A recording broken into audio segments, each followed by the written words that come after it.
Jim, obviously a very long process. You get into the latter part of the draft, and you take your first goaltender of the draft as well to add to your a good stable of goaltenders. Obviously, when you look at Nick and Jake, but a goaltender in the mix, and then have there been any flyers in there that you feel that may report or maybe think NCAA that have a lot of talent you're just not sure of?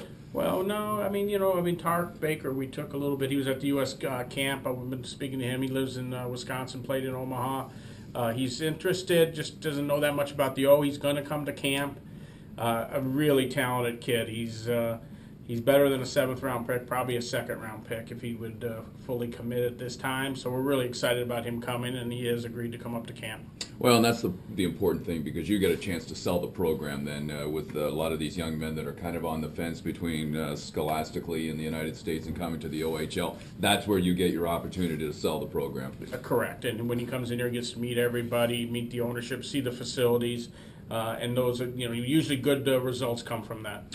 Jim, the other thing too, the Saginaw Spirit growing by leaps and bounds as an organization. How important is a season like Brandon Saad is putting together with the Chicago Blackhawks and Jamie Alexiak being up for a bid and Dalton Prout being up for a bid, Michael Scarbosa? It's all kind of part and parcel of building everything. And I think with these impressionable young men, they see that and they're more inclined perhaps to try the OHL product and of course here with Saginaw. Well, absolutely. When you start seeing the results of guys playing in your organization and then ending up in the NHL, absolutely, that helps us go a long way. It's what these kids are coming here for. That's their ultimate goal. Jim, I like what you said on the phone to a couple of the guys that were selected a little bit later on, the fact that that's just a number. You're all on an even keel when you come and report to a rookie camp and then a main camp. And I think that's very important for these guys to, come to town and realize that, it's all a beginning for everyone and them included, despite the fact that may have been down a little bit in the draft order. Well, absolutely. Like we took Adam McPhail in the 9th round and we had him in the 3rd, 4th round area. And, we went, we were very fortunate to get him there, but no different than I remember last year, Brandon Lindbergh, we took him in the 5th, and, very easily should have been a 2nd-round pick.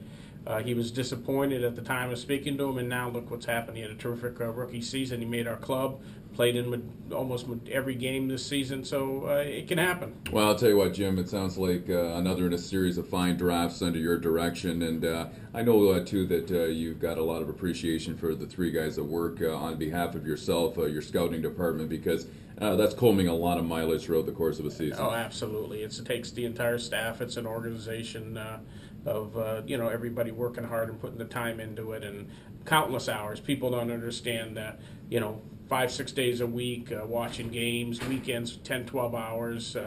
It's a lot of work to be put in. Well, and the other thing about it is too, it can be a bit of a crapshoot for you as well. You've got to be very much a pick and choose kind of thing. Time management is a big deal because you don't want to randomly necessarily go out, but at the same time, you also don't want to miss an opportunity to see maybe a kid that's fallen through the cracks a bit. Well, absolutely. You have to go in the rink. You have to spend time in the rink because you just never know.